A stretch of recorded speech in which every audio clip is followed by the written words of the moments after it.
Steve Johnson était assis devant le bureau de sa femme à 19h, prêt à mettre fin à la mascarade qu'ils appelaient mariage. Contrairement à certains maris qui ignorent les signes d'infidélité, Steve avait été attentif. Sa femme, Angela, n'avait jamais travaillé tard auparavant, et pourtant, soudain, elle restait souvent au bureau des heures après son horaire habituel. Au début, c'était subtil, 1 heure par-ci, par-là, mais bientôt cela devint 2 ou 3 heures, plusieurs jours par semaine. Steve avait remarqué ces changements et avait décidé d'affronter la situation de front. Cela avait commencé il y a environ 2 mois, lorsqu'Angela avait commencé à porter des chaussures rouges à talons hauts pour aller travailler.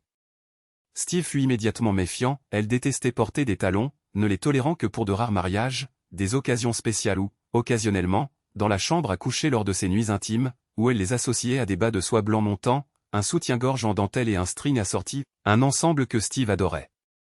Il pensait qu'il partageait une vie amoureuse épanouissante, mais les talons rouges au travail le laissaient perplexe. Elle ne s'était jamais habillée ainsi pour son travail auparavant. « Pourquoi portes-tu des talons, chérie ? Y a-t-il quelque chose de spécial aujourd'hui ?» avait demandé Steve un matin. Angela marqua une pause un instant, puis reprit sa marche sans se retourner. « J'ai une réunion avec mon patron aujourd'hui, je veux juste avoir l'air professionnel, » répondit-elle. Steve resta silencieux, bien que la pensée lui ait traversé l'esprit, professionnel comme une professionnelle de la rue. Il ne l'exprima pas, mais ne parvenait pas à dissiper ses doutes. Au fil du temps, ses soirées tardives devinrent plus fréquentes et son comportement de plus en plus distant. Le point de rupture survint lorsqu'Angela commença à assister à de soi-disant enterrements de vie de jeunes filles. Elle détestait les clubs, les salons et les bars, son idée d'une sortie était un dîner ou un café. Elle ne buvait pas et méprisait ceux qui le faisaient, et pourtant, la voilà soudainement à assister à ces soirées. Steve décida de la suivre une nuit. Elle se rendit à une maison à Glen Ellen, qu'il reconnut, elle appartenait à son patron, Martin Schindler. Steve était déjà allé à cette maison pour des fêtes d'entreprise, mais cette fois, sa visite semblait différente. Steve attendit 1 heure, assez longtemps pour confirmer ses soupçons qu'il ne s'agissait pas d'un simple arrêt occasionnel. Pris de colère, il dégonfla les 4 pneus de la voiture d'Angela et rentra chez lui. Lorsqu'elle revint cette nuit-là, elle ne mentionna pas l'incident, mais Steve l'entendit parler à leur fille de 17 ans, Jenny, le lendemain matin. « Tu peux croire que quelqu'un a dégonflé mes pneus hier soir ?» dit Angela. « Pas possible, c'est vrai ?» demanda Jenny, les yeux écarquillés. « Oui » répondit Angela. « Dieu merci, ils ne les ont pas coupés, ils ont juste dégonflé l'air, alors j'ai utilisé cette petite pompe que ton père insiste pour que je garde dans le coffre. »« Waouh, où étais-tu ?»« Oh, juste dans une discothèque avec mes amis, » dit Angela avec un sourire narquois. « Ne t'inquiète pas, j'éviterai ça à l'avenir. » Steve ne l'affronta pas directement, mais rencontra plutôt un avocat pour entamer une procédure de divorce. C'est pourquoi il était maintenant assis dans sa voiture près de son bureau, l'attendant pour qu'elle se voie notifier les papiers ce soir-là. Il déplorait la fin de leurs 21 ans de mariage. La plupart de ces années avaient été bonnes, ils avaient élevé Jenny ensemble et elle était la prunelle de ses yeux.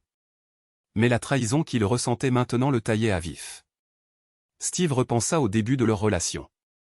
Il avait rencontré Angela lorsqu'elle travaillait comme réceptionniste dans un cabinet d'avocats où il avait besoin d'une représentation pour un litige contractuel. Angela était ambitieuse, visant à devenir parajuriste.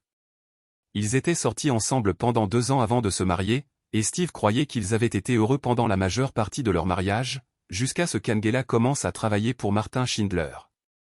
Le travail de Steve en tant que chauffeur routier impliquait de longues heures, mais il essayait toujours de donner la priorité au temps passé en famille. Ils faisaient des voyages ensemble chaque fois que l'emploi du temps de Jenny le permettait. Quand elle était plus jeune, le couple se rendait souvent dans des endroits comme Galna, Illinois, ou Lake Geneva, ou Wisconsin, pour se détendre et se retrouver. L'idée de la trahison d'Angela était comme un coup de poignard dans le cœur.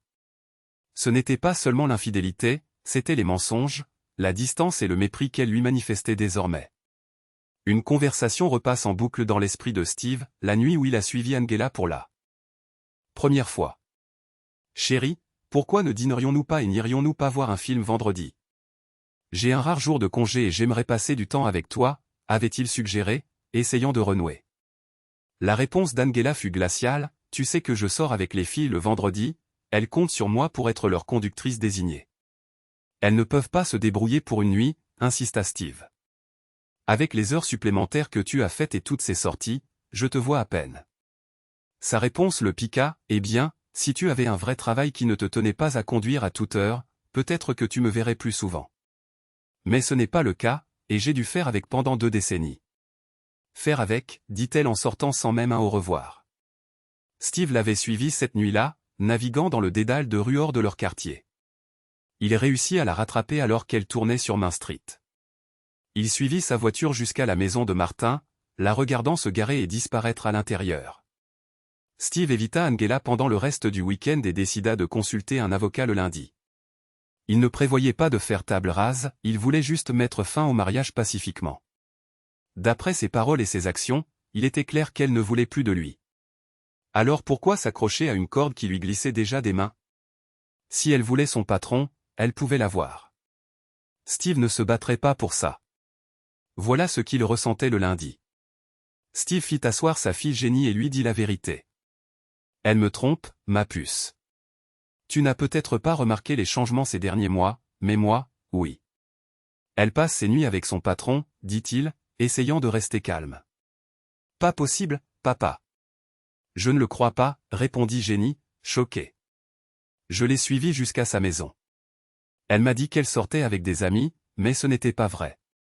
Elle est allée directement chez son patron. Mais ses pneus se sont abîmés au club. Hésita Jenny. Non, chérie, c'est moi qui ai fait ça. J'ai dégonflé ses pneus quand j'ai vu qu'elle n'allait pas au club, avoua Steve. Jenny le regarda avec incrédulité. Je n'arrive juste pas à y croire, papa. Moi non plus, ma puce, mais c'est la vérité, dit-il tristement.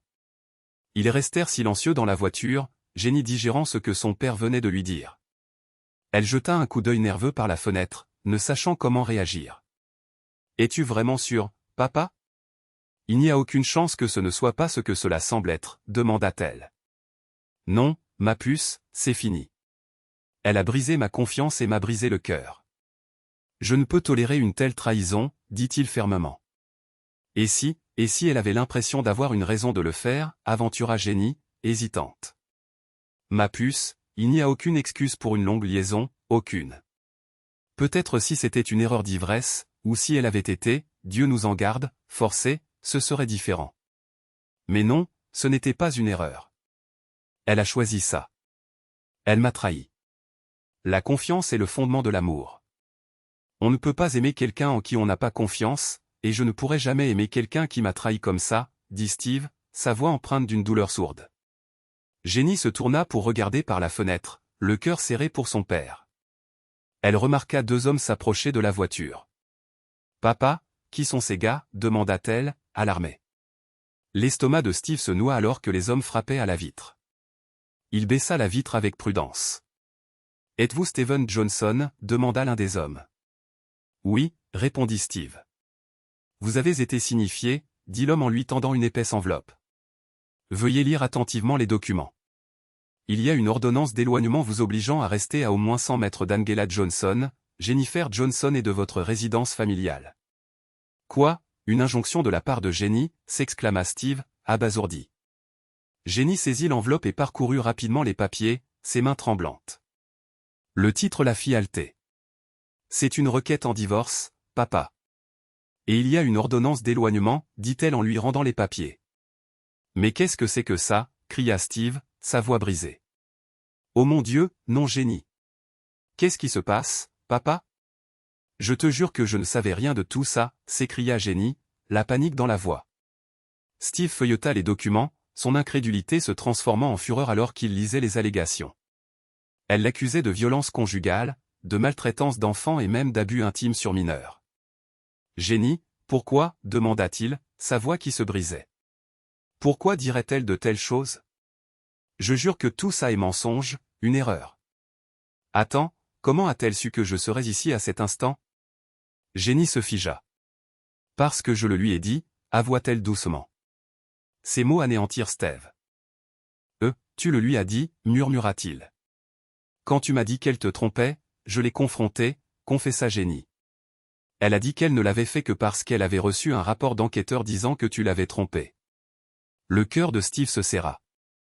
Tu ne peux pas être sérieuse. As-tu vu le rapport demanda-t-il, désespéré de trouver des réponses. Non, murmura Jenny. Tu l'as cru? Tu l'as laissé me piéger? La voix de Steve s'éleva, sa peine se muant en colère. Mon enfant, pourquoi? Je t'aime tellement, pourquoi m'as-tu fait ça? Je t'ai demandé de ne rien dire, papa. Je ne savais rien de l'ordonnance d'éloignement. Je jure que je n'ai rien dit à propos d'abus. Je ne savais pas qu'elle ferait ça, cria Jenny. Steve se laissa retomber sur son siège, les larmes coulant sur son visage. Après un moment, il dit doucement, tu dois partir maintenant, Jenny. Tu ne peux pas, je ne serai plus à moins de 100 mètres de toi. Papa, non, hurla Jenny, horrifiée. Va-t'en, dit-il doucement mais fermement. Ou je pourrais me faire arrêter en plus de tout le reste. Le shérif est toujours là à me surveiller. Jenny hésita, mais sortit finalement de la voiture, les larmes aux yeux. Steve regarda les papiers à nouveau et lut plus loin. Ses comptes avaient été gelés. Tout avait disparu. Oh mon Dieu, marmonna-t-il. Ils ont gelé tous mes comptes. Bon sang. Comment suis-je censé me défendre maintenant? Félicitations à vous deux, vous m'avez détruit. Je ne peux même pas me permettre de combattre leur puissant cabinet d'avocats avec toutes ces fausses allégations. Papa, je vais arranger ça, dit Jenny en courant vers l'immeuble de bureau. Pendant ce temps, Angela et Martin étaient à l'intérieur, satisfaits et suffisants. C'était super, chérie, dit Angela en lissant sa robe.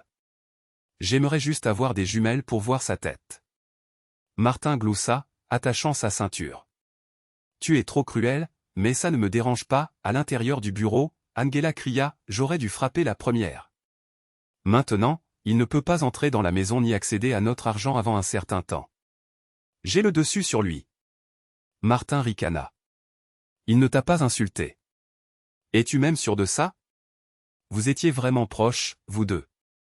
Angela sourit. Proche? S'il te plaît. Je n'ai pas besoin de lui, dit-elle en riant.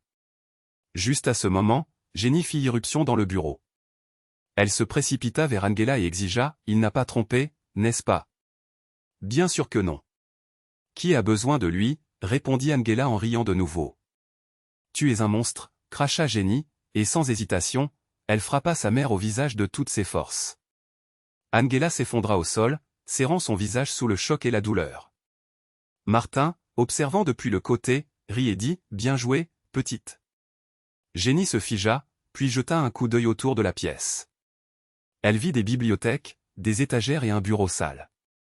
Dégoûtée, elle balaya tout du bureau d'un seul geste, dispersant papiers et objets sur le sol. Se tournant vers Martin, elle dit calmement, tu ferais mieux de ne plus jamais recroiser mon chemin, idiot. Je peux te faire du mal et je le ferai. Sur ce, elle sortit en trombe. Jenny. Attends, bon sang, cria Angela après elle, peinant à se relever. Martin ricana, s'essuyant les mains. Cette petite morveuse va le payer. Alors que Jenny sortait de l'immeuble de bureau, elle croisa un homme tenant une enveloppe. Êtes-vous Angela Johnson? Demanda-t-il. Oui, répondit Angela, distraite alors qu'elle passait en trombe devant lui.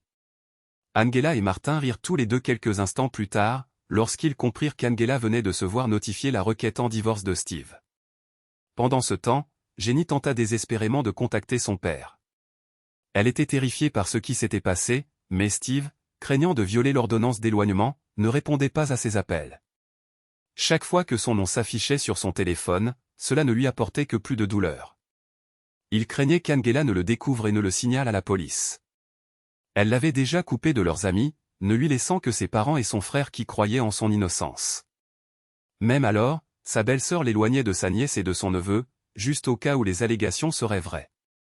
Cette tension faillit mettre fin à son mariage avec le frère de Steve, George, avant que Jenny ne lui confesse enfin la vérité.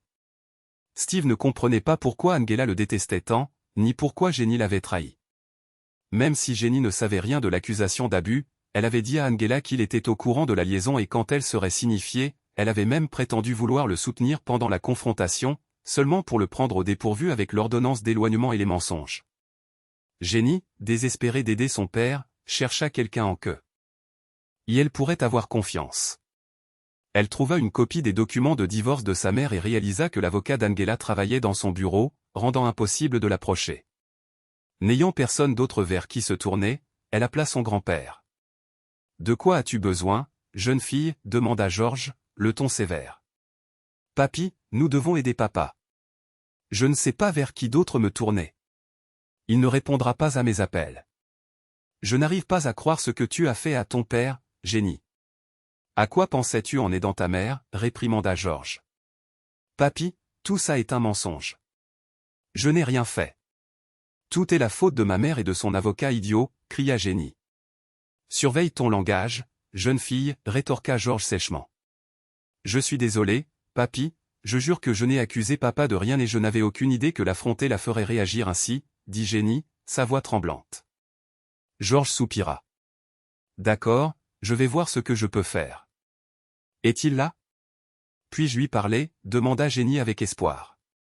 Il ne peut avoir aucun contact avec toi tant que l'ordonnance d'éloignement n'est pas levée, expliqua Georges.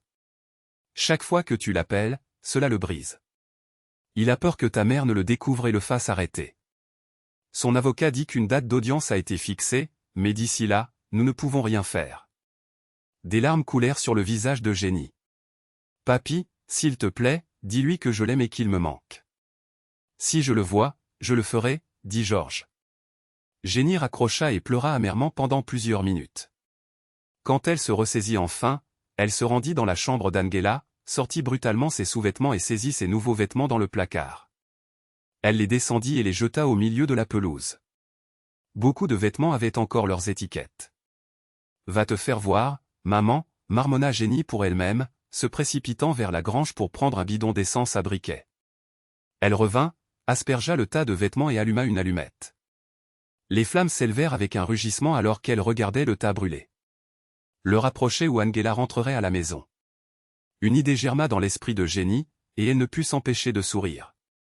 Elle traîna une chaise de jardin dans la cour, s'assit et commença à faire griller des guimauves sur les flammes des vêtements brûlants de sa mère. Quand Angela entra dans l'allée, elle hurla d'horreur à la vue de ses biens en flammes. Elle sauta de la voiture en criant « Qu'est-ce que tu fais, bon sang? Tu es devenue folle ?» « Non, maman, » répondit calmement Jenny. J'ai complètement perdu la tête. J'ai décidé de te faire payer le fait que mon père ne peut pas me parler. Chaque jour qui passe avant que je lui parle, je vais détruire quelques-unes de tes affaires. Angela se figea, sans voix. Tu ferais mieux de retirer les accusations d'abus maintenant, ou d'autres de tes affaires partiront en fumée. Et si tu ne saurais ce que me touche, je signalerai tes abus aux autorités. Oh, et au fait, ton petit ami m'a demandé de lui montrer ma culotte. Angela hurla de frustration alors qu'elle se précipitait dans la maison. J'aurais dû avoir l'avantage, marmonna-t-elle pour elle-même. Maintenant, il ne peut pas entrer dans la maison ni accéder à notre argent avant un certain temps, mais au moins j'ai le dessus. Les choses se feront selon mes conditions. Elle essaya d'appeler Steve, mais bien sûr, il ne répondit pas. Il supprima son message vocal sans même l'écouter. Quelques instants plus tard, un camion de pompiers et une voiture de police arrivèrent devant la maison. L'un des voisins avait signalé l'incendie. Un pompier et un agent de police s'approchèrent de Jenny, qui était assise sur la pelouse. « Qu'est-ce qui se passe ici, jeune fille » demanda l'agent. « Ma mère voulait se débarrasser de quelques vêtements dont elle ne voulait plus, alors elle m'a dit de les brûler » répondit calmement Jenny. « Vous ne pouvez pas allumer un feu dans votre cour avant » dit l'agent d'un air sévère. « Votre mère est-elle à la maison ?»« Oui, monsieur » dit Jenny. « Je vais l'éteindre avec un tuyau d'arrosage si vous voulez » intervint le pompier. « Avez-vous utilisé quelque chose pour allumer le feu, ou avez-vous simplement mis le feu aux vêtements ?»« Un bidon entier d'essence à briquet » dit fièrement Jenny. Le pompier secoua la tête. « Nous n'avons pas besoin d'eau, nous allons l'étouffer avec du sable » dit-il en commençant à s'occuper du feu. Pendant ce temps, l'agent de police sonna à la porte. Angela ouvrit, prête à crier sur Jenny, mais se figea lorsqu'elle vit l'agent debout là. « Nous éteignons le feu maintenant, madame » dit l'agent. « Saviez-vous qu'il est contraire à l'ordonnance municipale d'avoir un feu non contrôlé dans votre cour ?»« Non, je ne savais pas » dit Angela entre ses dents serrées. « Voici votre amende » dit l'agent en lui tendant une contravention. « Vous n'avez qu'à la payer, aucune comparution devant le tribunal n'est requise. La prochaine fois, madame, envisagez de donner les vêtements non désirés à des œuvres de bienfaisance. Des personnes moins fortunées pourraient les utiliser. Il salua de son chapeau et partit. Angela claqua la porte, bouillonnante de rage. Le lundi suivant, l'avocat d'Angela comparut devant un juge pour l'audience de l'ordonnance d'éloignement. Sachant que l'ordonnance était fondée sur de fausses allégations, l'avocat ne tenta pas de la renouveler. L'ordonnance d'éloignement avait déjà rempli son office, gagnant du temps et ruinant la réputation de Steve. L'avocat de Steve, cependant, déposa une requête pour accuser Angela de parjure. Le juge la refusa, déclarant, sans preuve concluante que l'ordonnance d'éloignement a été déposée sous de faux prétextes, il n'y a pas de parjure. Vous pouvez soulever ces questions dans votre demande reconventionnelle de divorce, mais il n'y a pas de perspective de réclamation ici. Bien que l'ordonnance d'éloignement ait été levée, cela n'apporta que peu de réconfort à Steve. Il était dans une profonde dépression. Sa vie s'effondrait sous le poids des fausses accusations, des avoirs gelés, de la trahison d'Angela et, ce qu'il considérait comme le pire de tout, la trahison de sa fille. Peinant à joindre les deux bouts, il prit congé de son travail, buvait trop et sombrant de plus en plus dans la misère. Un après-midi, alors qu'il savait qu'Angela et Jenny seraient. Steve, qui n'allait pas rentrer chez lui, retourna à la maison. Il découvrit qu'Angela avait changé les serrures, mais la porte du garage fonctionnait toujours.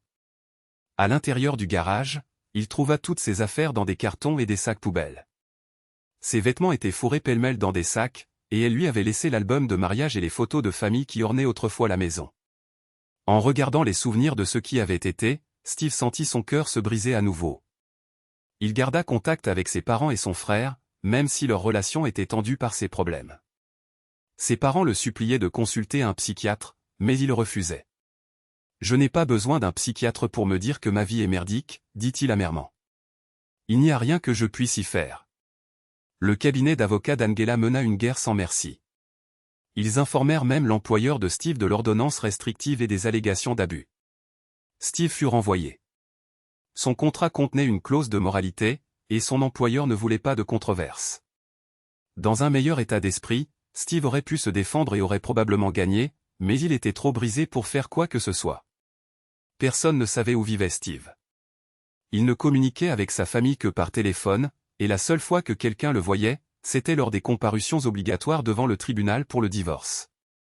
Lors de ces audiences, Steve refusait de parler à quiconque sauf à son avocat et au juge. Jenny essayait de lui parler, pleurant chaque fois qu'il passait devant elle sans même la regarder. Pour elle, il ressemblait à un mort-vivant. Angela, quant à elle, était ravie de la tournure des événements. Elle avait commencé à en vouloir à Steve des mois auparavant, grâce à l'influence de Martin. Martin l'avait monté contre Steve pendant leur liaison et, avec le temps, elle en était presque venue à haïr son mari. Après des mois de bataille juridique, le divorce fut prononcé. Steve reçut une part des biens et son avocat s'assura que la maison fut vendue. Steve garda son camion, mais de fausses rumeurs selon lesquelles il aurait abusé de sa fille se répandirent en ville. Personne ne se souciait du fait que les allégations avaient été abandonnées. Sa réputation était en lambeaux. Incapable de trouver du travail sur place, Steve décida de déménager à Chicago où il trouva un emploi de chauffeur de camion. Le jour de son départ, Steve chargea toutes ses affaires à l'arrière de son pick-up et s'arrêta chez ses parents pour leur dire au revoir. Alors qu'il serrait ses parents dans ses bras, Jenny arriva en voiture dans l'allée. Elle sauta de sa voiture et courut vers lui. « Papa, je suis tellement désolée, rien de tout cela n'aurait dû arriver, » dit-elle en passant ses bras autour de lui. Steve pleura mais ne la serra pas en retour. « Tu as choisi ta mère plutôt que moi sans aucune preuve. Au moment où tu es allé la voir, le premier domino est tombé. Tu m'as trahi, Jenny, dit-il doucement. Je ne suis qu'un simple chauffeur de camion. Je devais garder l'effet de surprise, surtout contre elle et son cabinet d'avocats. Je devais déposer la plainte en premier, mais tu lui as donné l'avantage. » Steve regarda Jenny, son visage marqué par la tristesse. « Je ne pouvais pas riposter, Jenny. Maintenant, tu comprends pourquoi. Papa. Je ne savais pas. Je suis tellement désolé, sanglota-t-elle. Je parma. Maintenant, dit-il d'une voix lourde. Cette fausse accusation de pédophilie ne va pas disparaître comme ça. Une fois que tu es accusé de quelque chose comme ça, c'est une tâche indélébile. Un jour, ta mère et son amant paieront pour cela. Il soupira profondément, regardant sa fille une dernière fois. Au revoir Jennifer. Je t'ai aimé plus que ma propre vie. J'ai fait tout ce que j'ai pu pour te donner une bonne vie. J'espère juste que tu ne grandiras pas pour ressembler à ta mère. Jenny fondit en larmes tandis que sa grand-mère la serrait fort dans ses bras. Profitant de ce moment de distraction, Steve monta dans son camion et s'éloigna. Le jour où le divorce fut prononcé, Martin demanda Angela en mariage. « Angela, veux-tu m'épouser » demanda-t-il pendant le dîner. « Oui » s'exclama Angela, des larmes coulant sur son visage tandis qu'elle se levait pour le serrer dans ses bras, provoquant une petite scène dans le restaurant. « Allons chez toi et célébrons » dit-elle avec un sourire. Après avoir payé l'addition, ils se dirigèrent vers la grande maison de Martin. Angela adorait la spacieuse demeure et avait hâte d'y emménager et de la remodeler à son goût. Elle détestait les meubles et les rideaux choisis par l'ex-femme de Martin, les qualifiant de kitsch. « La première chose que nous achèterons sera un nouvel ensemble de chambres » déclara-t-elle. Martin rit alors qu'il sortait du restaurant. Son humeur s'assombrit brièvement lorsqu'il aperçut son ex-femme Carole dînant avec ses parents. Le dégoût de Carole était évident alors qu'elle fusillait du regard Martin et sa nouvelle maîtresse. Elle lui cracha dessus alors qu'il passait, mais Martin ne la reconnut même pas. Pendant ce temps, Steve entra dans l'entrepôt de camion où il travaillait et vit son collègue Lou debout près de l'entrée. « Steve, qu'est-ce qui ne va pas, mon pote ? On dirait que quelqu'un a gâché ton gruau, » dit Lou. Steve soupira. Le divorce a été prononcé aujourd'hui. « Ah, eh bien, après ce que cette garce t'a fait, tu devrais célébrer, » dit Lou. « Ce n'est pas elle, » dit Steve en secouant la tête. « C'est ma fille. Elle a pris le parti de sa mère et je n'arrive pas à gérer ça. Elle m'appelle, m'envoie des emails, mais je n'arrive pas à me résoudre à répondre. Peut-être que je devrais voir un psychiatre, admit-il doucement. Peut-être que tu as juste besoin de te défouler, intervint une voix derrière eux. Bonjour Mariana, la salua Lou avec un sourire narquois. Qui a besoin de ma vieille cinquième roue usée, marmonna Steve en levant les yeux au ciel. Mariana se pencha près de Steve, lui murmurant, pour moi, et passa sa langue le long de son lobe d'oreille avant de s'éloigner en balançant ses hanches. Lou gloussa. Vas-y, Steve. C'est une super fille. Steve hésita, puis haussa les épaules. Pourquoi pas, après tout? Steve et Mariana eurent leur premier rendez-vous ce soir-là. Il l'emmena dîner et au cinéma, puis ils s'arrêtèrent au Baker Square pour un café et un gâteau. Steve, tu dois garder le moral, dit Mariana doucement. Tu es un homme bien qui a juste eu de la malchance. Tout finira par s'arranger. Peut-être, répondit Steve en lui adressant un léger sourire. Pendant longtemps, je n'ai pas pu comprendre ce que j'avais fait de mal. Je ne pouvais pas comprendre pourquoi Angela m'avait attaqué si violemment pendant le divorce. Bon sang, c'était terrible. Il lui attrapa la main. Mais c'est fini maintenant. Regarde vers l'avant, pas vers l'arrière, dit Mariana avec un sourire. Je ferai en sorte que ça en vaille la peine. Elle lui serra la main et il lui rendit son sourire. Partons d'ici, d'accord, dit Steve. Mariana l'embrassa alors qu'ils ouvraient sa porte d'entrée. Tu veux voir ma chambre, taquina-t-elle. J'aimerais bien, répondit-il avec un sourire. Elle lui prit la main et le conduisit dans sa chambre. Le clair de lune entrait par la fenêtre, projetant une teinte bleutée sur l'espace. Ils s'embrassèrent lentement, se déshabillant mutuellement. La nuit fut tendre et pleine d'émotions. Eh bien, murmura Mariana avec un sourire malicieux, ce qu'elle a perdu, je l'ai gagné. Et je compte bien en profiter pleinement. N'importe quand, ma chère, n'importe quand, répondit Steve en l'embrassant. Une semaine plus tard, dans un quartier chic, un homme vêtu de noir se glissa vers la porte arrière d'une grande maison, prêt à s'introduire. Il sourit en découvrant la porte déverrouillée. Lentement, il se fraya un chemin à travers la maison, veillant à ne pas faire grincer les planchers. Il entra dans un bureau à domicile, la pièce qu'il cherchait. La pièce était faiblement éclairée par une seule lampe de bureau. Un placard se trouvait derrière et à droite du bureau, sa porte fermée. L'intrus se glissa dans le placard et attendit, sa respiration régulière. Quelques instants plus tard, Martin Schindler entra dans le bureau et s'approcha de son bureau. Il s'assit, le dos tourné vers le placard. L'invité indésirable ouvrit soigneusement la porte du placard et en sortit. Martin entendit un léger bruit et tourna la tête, mais il était trop tard. L'arme fut pressée contre sa tempe et la détente fut actionnée. Martin s'effondra sur le bureau tandis qu'une flaque de sang se formait autour de lui. L'intrus plaça le pistolet dans la main sans vie de Martin, laissant une note sur la table avant de s'éclipser de la maison sans être détecté.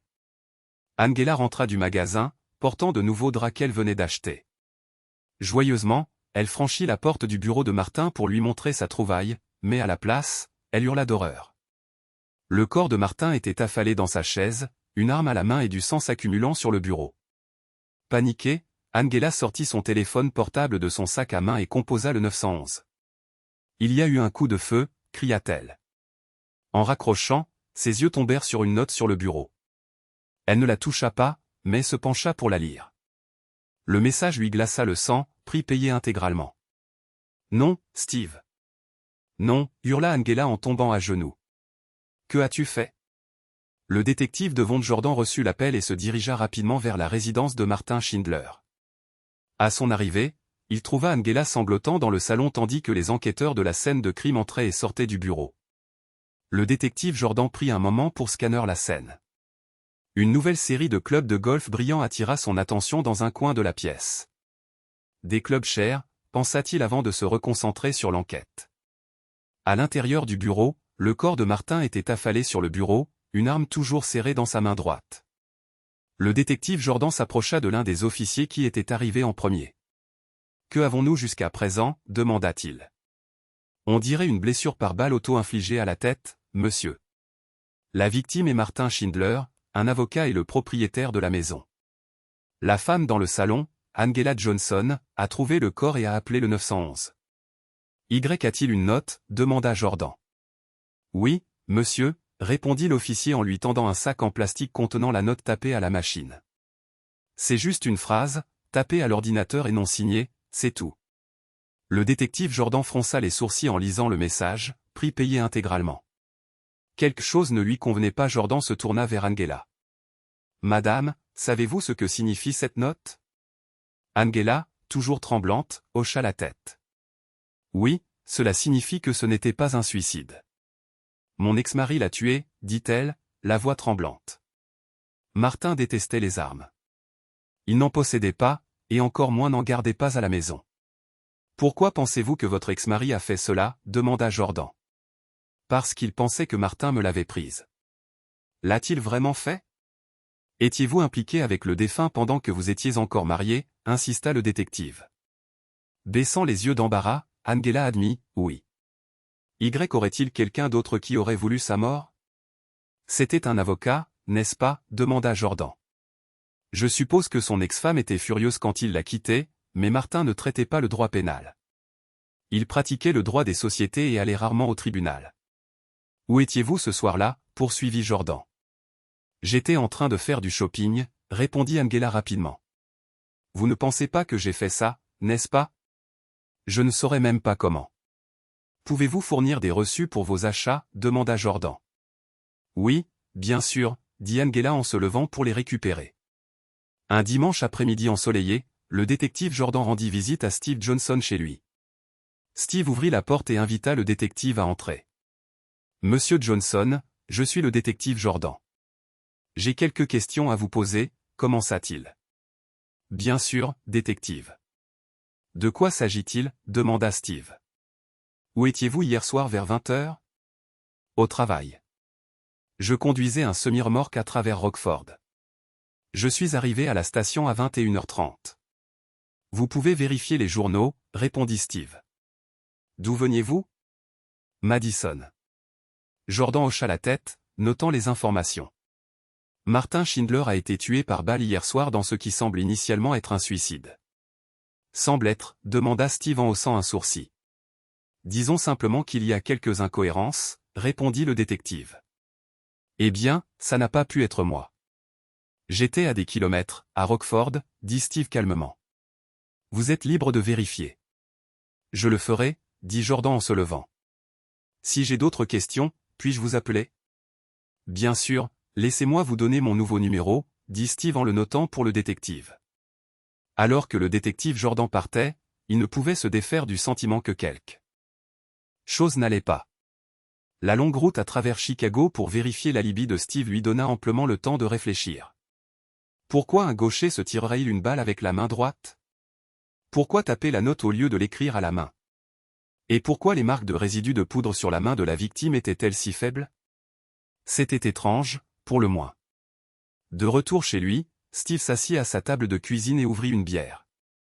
Mariana, assise en face de lui, rompit le silence. « Qu'est-ce que tout cela signifie, Steve » demanda-t-elle. Steve rit amèrement. « Me croirais-tu si je te disais que mon ex-fiancé s'est suicidé ?»« Pas du tout » répondit Mariana. « Ouais. J'espère juste que mon alibi tiendra la route » dit Steve en levant sa bouteille de bière. Ils entrechoquèrent leurs bouteilles en guise de toast et partagèrent un rire sec. Angela était assise au premier rang des funérailles de Martin, des larmes coulant sur son visage. Elle pleurait l'homme qui l'avait charmée et entraînée loin de son mari aimant. Elle pleurait l'homme qui l'avait encouragée à lancer une attaque nucléaire contre Steve, un homme bon, juste pour prendre le dessus dans leur divorce. Elle avait été follement amoureuse de Steve jusqu'à ce qu'elle commence à travailler pour Martin. Martin l'avait ciblée dès le début, faisant des commentaires méprisants sur les chauffeurs de camions et semant le doute dans son esprit quant aux longues heures de Steve sur la route. Cela avait été si facile pour lui. Lentement, il l'avait convaincue qu'elle était négligée. Cette petite graine de doute avait grandi pour détruire son mariage et sa famille. Maintenant, assise aux funérailles de Martin, Angela ne savait pas si elle pleurait son fiancé, son mari perdu ou sa relation brisée avec sa fille. Tout était un gâchis. Elle ne remarqua même pas les regards haineux de l'ex-femme et des filles de Martin, qui la blâmaient silencieusement pour sa mort. Plus tard dans la soirée, Angela s'approcha de Jenny, qui était rentrée de l'université pour le week-end. « Tu aurais pu venir aux funérailles et rendre hommage » suggéra-t-elle doucement. Jenny regarda sa mère avec une fureur froide. « Comment oses-tu me dire de respecter l'homme qui a détruit mon père ? Cette ordure n'était pas un homme du tout, rétorqua-t-elle en claquant la porte derrière elle. Jenny monta dans sa voiture et commença la longue route de retour vers son université à La Crosse, Wisconsin. Le détective Jordan était en réunion avec son chef pour discuter de l'affaire. « Quelque chose ne colle pas » dit-il en secouant la tête. Le manque de progrès dans l'affaire pesait lourdement sur le détective Jordan. Tous les alibis des suspects avaient été vérifiés. Les journaux de bord du tracker de camion de Steve Johnson ne montraient aucun arrêt pendant son trajet de Madison à Chicago, et le timing du voyage correspondait parfaitement. L'équipe de l'entrepôt confirma qu'il était le chauffeur cette nuit-là. Les reçus et les images de surveillance d'Angela Johnson la plaçaient chez Macy's, Victoria's Secret et Starbucks pendant la période estimée du décès par le médecin légiste. L'ex-femme et les filles de Schindler avaient également un alibi en béton, dînant avec ses parents, son frère et sa belle-sœur en l'honneur de son anniversaire. « C'était l'anniversaire de votre ex » demanda le commandant de Jordan. « Non » répondit Jordan. « Il le célébrait juste. »« Avez-vous vérifié la fille de Steve » demanda le commandant. « Elle était à l'université à plus de 3 heures de route dans le Wisconsin » dit Jordan avec un soupir. « Alors, que reste-t-il ? Cela pourrait-il encore être un suicide » insista le commandant. « C'est possible » admit Jordan à contre-cœur, « mais quelque chose ne me convient pas, eh bien, sans suspect, sans mobile et sans preuve concrète de meurtre, nous classerons l'affaire comme un suicide » conclut le commandant. Jordan hocha la tête, mais quitta la pièce profondément insatisfait. 6 mois plus tard, Angela invita Jason Davis, son nouveau petit ami, à dîner. C'était leur 3e rendez-vous et, après une nuit passionnée ensemble, Angela l'amena au lit. Jason partit peu après, rentrant chez lui avec le sourire aux lèvres. Une fois arrivé, il ouvrit une bouteille de bière et s'assit à la table de la cuisine pour vérifier ses emails. Alors qu'il lisait, une arme fut soudainement pressée à l'arrière de sa tête et la détente fut actionnée. Son corps sans vie s'effondra en avant et le tueur plaça soigneusement l'arme dans sa main, laissant une seule note sur la table, le prix a été payé intégralement.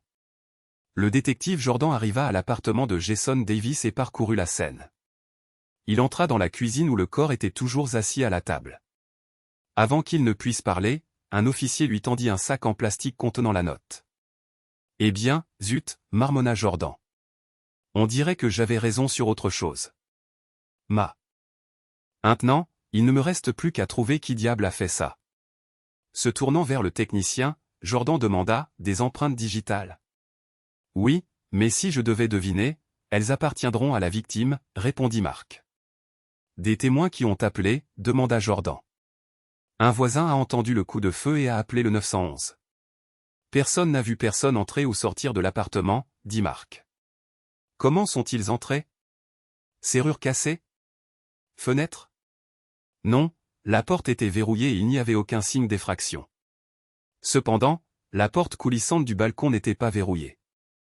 La victime n'y a probablement pas beaucoup pensé étant donné qu'il était au 2e étage. Pourtant, il n'aurait pas été trop difficile de grimper. Quelqu'un de taille moyenne pourrait probablement sauter, saisir le bas du balcon et se hisser, expliqua Marc. Taille moyenne pour un homme ou une femme, demanda Jordan. Moyenne pour un homme ou une femme grande, répondit Marc. Où est son téléphone, demanda Jordan. Ici, dit Marc en le lui tendant. Avec des mains gantées, Jordan vérifia le journal des appels du téléphone. Le dernier appel avait été passé à Angela Johnson. Je devais juste vérifier, marmonna Jordan entre ses dents. Je serais choqué si elle n'était pas impliquée d'une manière ou d'une autre. Jordan rendit visite à Angela Johnson plus tard ce jour-là. Après lui avoir présenté les condoléances d'usage, il entra directement dans le vif du sujet. Mademoiselle Johnson, pourquoi vos amants semblent-ils continuer à se suicider, demanda-t-il sans ambages. Ce doit être Steve, s'exclama Angela en larmes. C'est lui qui me punit. Où étiez-vous hier soir, madame? À la maison toute la nuit. J'ai un système d'alarme qui peut le confirmer, dit Angela en reniflant. Parlez-moi du système d'alarme, insista Jordan. Quand il est activé, il détecte toute porte ou fenêtre ouverte. Je l'ai activé après le départ de Jason hier soir et je l'ai désactivé ce matin quand vous êtes arrivé. L'avez-vous désactivé à un moment donné pendant la nuit? Non. Jenny est à l'université, donc il était activé toute la nuit, insista Angela. Madame, c'est assez facile à vérifier. Donc, votre théorie est que votre ex-mari est derrière ces apparents suicides? Oui. Qui d'autre cela pourrait-il être? Quand avez-vous parlé à votre mari pour la dernière fois? Pas depuis le divorce. L'avez-vous vu vous suivre? Vous a-t-il contacté? Non, dit Angela en secouant la tête. Alors, comment aurait-il pu connaître votre dernier amant, demanda Jordan en haussant un sourcil. Je ne sais pas, admit Angela, la voix tremblante, mais ça doit être lui. Qu'il aille bien, c'est tout pour l'instant, madame, veuillez rester à proximité. Oh, une autre question, quelle est votre taille? Environ un M75 ou un M78. Pourquoi avez-vous besoin de savoir ça, demanda Angela avec suspicion. Juste par curiosité, dit Jordan avec un léger sourire. Encore une fois, toutes mes condoléances pour votre perte. De retour au poste, le chef de Jordan demanda, c'était la même note? Oui, monsieur, répondit Jordan. Tenez-moi au courant tous les jours. C'est trop pour être une coïncidence, dit le chef. Si son alibi est de nouveau vérifié, je ne sais pas ce que nous pourrons faire d'autre. Je vais voir si je peux trouver des failles dans son histoire, dit Jordan, mais je vais reparler à son ex-mari. Tenez-moi informé de ce que vous trouvez, répondit le chef alors que Jordan quittait la pièce. Ce soir-là, Steve et Mariana étaient recroquevillés sur le canapé à regarder Jack Ryan sur Prime quand la sonnette retentit. Steve se leva pour ouvrir. Inspecteur Jordan, que puis-je faire pour vous aujourd'hui, demanda Steve, lui faisant signe d'entrer. Monsieur, où étiez-vous la nuit dernière à 1h30 du matin, demanda Jordan. Sur le chemin du retour de Détroit, je suis rentré vers 2h30. Que s'est-il passé maintenant? Connaissez-vous Jason Davis, demanda Jordan. Je ne crois pas, répondit Steve. Eh bien, il sortait avec votre ex-femme. Il s'est apparemment tiré une balle la nuit dernière. Impossible, dit Steve en secouant la tête. On dirait bien, hein. Peut-être que c'est une tueuse en série, une veuve noire ou quelque chose comme ça, ricana légèrement Jordan. Peut-être. Merci. Si j'ai besoin de quoi que ce soit d'autre, je vous contacterai. Steve referma la porte avec un petit rire. De quoi s'agissait-il, demanda Mariana. On dirait qu'un autre des petits amis de mon ex-femme est mort, dit Steve en s'asseyant. Oh mon Dieu, dit Mariana en portant sa main à sa bouche. Ouais, dit Steve en se penchant en arrière. Dieu merci, j'ai un alibi. J'espère juste que celui qui fait ça sera enfin attrapé. Le timing opportuniste continuait de choisir des moments où j'étais sur la route. Le téléphone portable de Steve sonna. Il regarda l'écran et vit que c'était Jenny. Ignorant l'appel, il remit le télé. Phone dans sa poche. Marin fronça les sourcils. N'aura-t-elle jamais de chance? Je ne comprends pas pourquoi tu continues d'éviter ça. Elle te manque, dit-elle en se tournant vers moi. Steve se leva brusquement en criant « Je ne veux pas en parler ». Marin tendit doucement la main et le tira vers le bas. « Calme-toi, chérie, je ne vais pas m'immiscer. C'est ta décision et tu dois vivre avec, mais elle est toujours ton amie sur Facebook, n'est-ce pas? Elle m'a vu te taguer au restaurant de sushi où je t'ai traîné le mois dernier. » Steve soupira mais ne dit rien. Marin continua, elle suit tes mises à jour Facebook tout comme tu suis les siennes. Elle m'a envoyé un message tout de suite pour me demander comment tu allais et pour dire qu'elle était heureuse que tu aies trouvé quelqu'un qui te rende heureux. Elle m'a dit qu'elle n'arrêterait jamais d'essayer de te parler. Tu sais, elle m'appelle une fois par semaine juste pour discuter. Elle aime savoir où tu es allé et ce que tu fais. Elle est fascinée par le fait que je planifie tes courses et gère ton emploi du temps. Elle a même dit que je pouvais toujours être sûr que tu serais à la maison quand j'aurais besoin de toi. Elle pense que cela aide notre relation, contrairement à tes ex. Marin hésita puis ajouta doucement, elle a toujours voulu connaître les villes que j'ai vues. Nous avons parlé pendant des heures des lieux, des gens et des choses que j'ai rencontrés quand j'étais sur la route. Depuis qu'elle était petite, elle aimait entendre mes histoires. J'ai fait tellement de voyages de nuit qui m'éloignaient, mais je serai toujours de retour le matin pour lui préparer son petit déjeuner. Nous mangions et je lui racontais toutes mes aventures. Steve soupira, une lueur de chaleur dans les yeux au souvenir. Marin, je t'aime, mais s'il te plaît, ne t'en mêle pas, il la serra dans ses bras. Je ne suis pas impliqué là-dedans et je ne t'y qu'entraînerai jamais. Marin sourit faiblement. C'est ton choix. Je lui ai dit clairement que je ne vous mettrai pas ensemble. Steve hocha la tête, la serra fort et reporta son attention sur la télévision. Je n'ai tout simplement rien qui puisse la placer sur les lieux du crime, chef, dit-il abruptement, brisant le silence. En fait, il n'y a aucune preuve que quelqu'un était là. Pas d'effraction forcée, pas d'empreinte digitale, pas de traces de pas, pas d'incohérence dans les projections de sang, continua-t-il. Sans les notes identiques, j'aurais classé les deux comme des suicides, ajouta Jordan en s'adressant à son patron.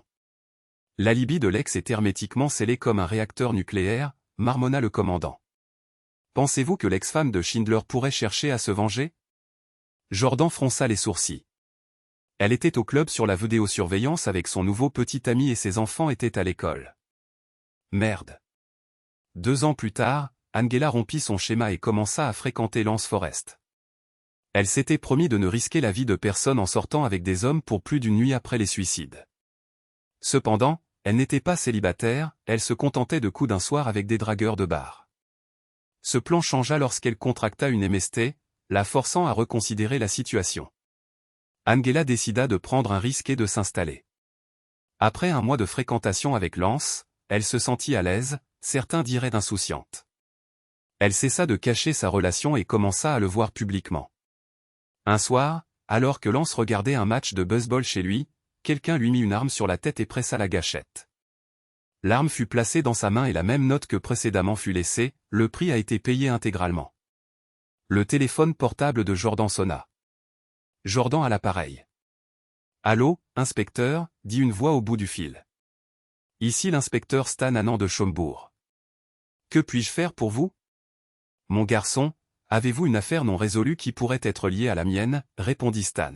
« Laquelle ?»« Les suicides entièrement payés. »« J'en ai une. »« Impossible, » dit Jordan, la voix tendue. « Des liens avec Angela Johnson ?»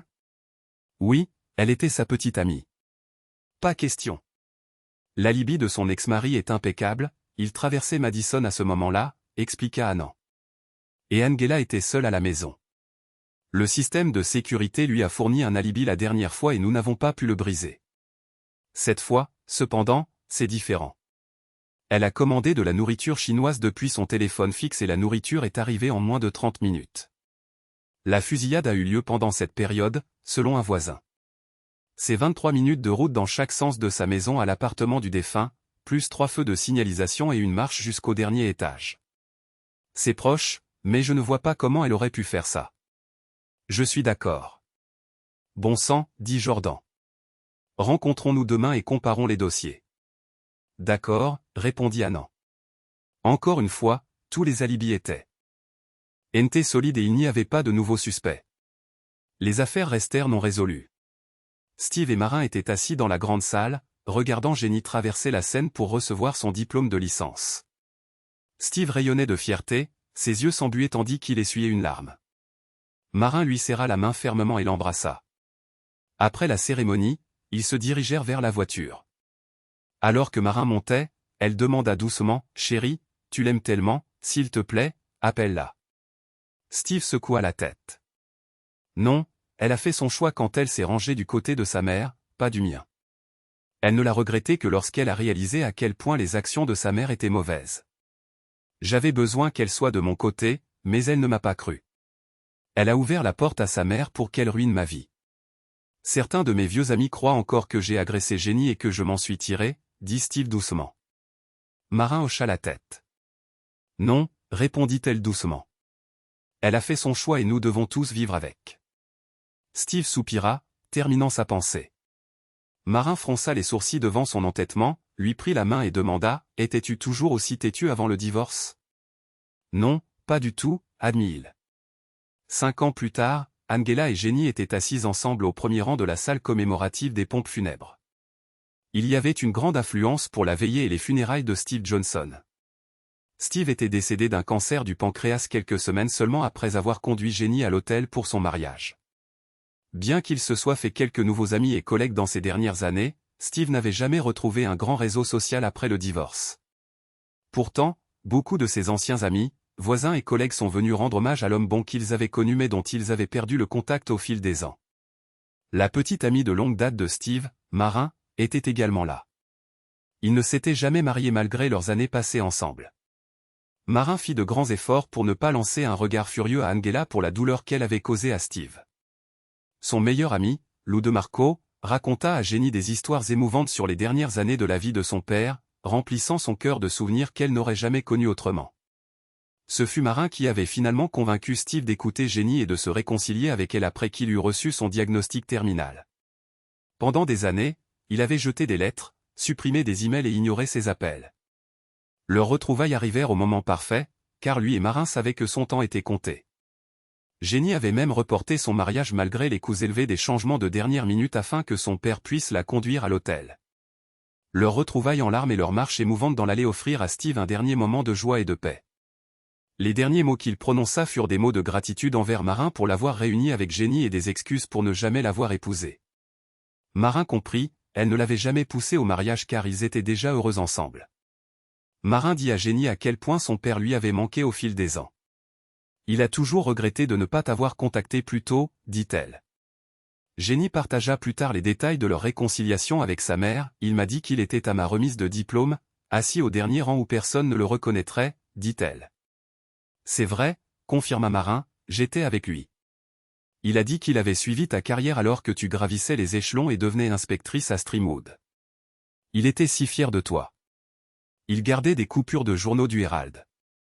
Tu étais la plus jeune personne à jamais devenir inspecteur là-bas. Il adorait quand il disait que tu avais un don pour la criminologie et quand le journal t'appelait experte en scène de crime, il a failli pleurer.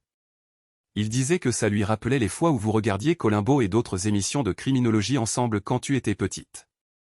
Il a toujours espéré que tu irais à Chicago ou dans une autre grande ville où tu aurais des affaires encore plus importantes à résoudre. Jenny sourit pendant la majeure partie de la veillée, écoutant des histoires sur la vie de son père après le divorce. Rencontrer Marin en personne pour la première fois fut doux amer mais réconfortant. Jenny lui parlait encore de temps en temps, et voir les dernières années de son père à travers les yeux de Marin lui apporta un sentiment de clôture.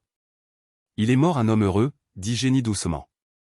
Après les funérailles, elle offrit une dernière prière, remerciant Dieu que son père ait enfin trouvé la paix. Angela, cependant, tenta de renouer avec Jenny tout au long de la veillée et des funérailles. Malgré ses efforts, elle ruina tout pendant le déjeuner après le service en faisant le mauvais commentaire au pire moment possible. Alors qu'elles étaient assises seules, Angela dit, « Jenny, j'ai enfin trouvé la paix. » « De quoi tu parles, maman ?» demanda Jenny, la voix perçante. Angela hésita, « Je n'ai pas pu avoir de relation ces dernières années, par peur que ton père ne les tue. » Jenny se figea, fixant sa mère avec incrédulité. « Il a été acquitté, espèce d'inutile. » Elle se reprit puis continua, « Et maintenant tu es heureuse qu'il soit parti juste pour que tu puisses t'amuser. J'espérais que tu avais changé, mais maintenant j'espère que tu pourriras en enfer. » Angela tressaillit. Tu ne comprends pas. Je comprends parfaitement, coupa Jenny. La prochaine fois que je te verrai, maman, ce sera quand nous mettrons ton gros cul 6 pieds sous terre. Non, Jenny, s'il te plaît, supplia Angela. Comprends. Jenny l'interrompit de nouveau, la voix glaciale, au revoir, maman. Bonne chance avec ta vie nocturne. Ce fut la dernière fois que Jenny parla à sa mère. 10 mois plus tard, Angela dînait avec son petit ami, Charlie Heron, dans un steakhouse cher. Charlie devint plus sérieux au fur et à mesure que la soirée avançait. Angela, dit-il, ces 8 derniers mois ont été merveilleux pour moi. Lui serrant la main, Angela sourit, pour moi aussi, Charlie. Je n'étais pas sûr de pouvoir aimer à nouveau, mais nous nous sommes trouvés. Angela, je t'aime, veux-tu m'épouser? Angela prit une grande inspiration et sourit, oui, Charlie, oui, je t'épouserai. À ce moment-là, elle pensa, il est mort. Je n'ai plus rien à craindre. Une semaine plus tard, Charlie était assis sur son porche arrière, pensant à son mariage imminent et à Angela emménageant avec lui. Il tira une longue bouffée de son cigare cubain Monte Cristo numéro 2, exhalant avec contentement en soupirant. Une arme fut placée contre sa tempe et la gâchette fut pressée. Le pistolet fut placé dans sa main, le cigare laissé dans le cendrier, et une note fut glissée sous le lourd cendrier sur la table. Elle disait, le prix a été payé intégralement. Angela raccrocha le téléphone après avoir parlé avec l'inspecteur Jordan. Son visage était strié de larmes, la conversation l'ayant vidé émotionnellement. Angela monta à la salle de bain et attrapa une bouteille de somnifère. Elle n'en avait pas eu besoin depuis longtemps mais les gardait toujours à portée de main. Calmement, elle se dirigea vers sa boîte aux lettres, y plaça une enveloppe et leva le drapeau pour signaler un courrier sortant. De retour dans sa chambre, elle s'allongea sur le lit et pensa à son mariage avec Steve. Quelle belle journée cela avait été, pensa-t-elle. Elle pensa à Jenny et à quel point elle était fière de la carrière de sa fille. Des souvenirs de vacances en famille et de sorties au parc traversèrent son esprit. Elle regretta de n'avoir jamais rencontré Martin Schindler et d'avoir ruiné sa propre vie. Finalement, elle ferma les yeux et pria pour revoir Steve bientôt. Sur sa poitrine, elle plaça une note avant de s'endormir pour la dernière fois. Elle disait, « Mon prix a été payé intégralement. » Jenny rentra chez elle, jonglant avec un sac de courses et une poignée de courrier. Elle rangea les courses, accrocha ses clés au crochet et enleva ses chaussures. Son mari Blake ne rentrerait pas avant presque minuit, son deuxième quart de flic le retenait toujours tard. Savourant le calme de la maison, Jenny se versa un généreux verre de cabernet californien et en prit une lente gorgée. S'approchant de la pile de courrier, elle jeta un coup d'œil aux enveloppes. L'une la figea. « Saint nom » s'écria-t-elle en lisant le nom de l'expéditeur, Angela Johnson. Elle la déchira, les mains tremblantes, et lut les derniers mots de sa mère. Trébuchant dans une chaise, Jenny absorba en pleurs ce que le suicide de sa mère signifiait réellement. « Waouh, maman, waouh » murmura-t-elle à la maison vide, ses mains tremblant.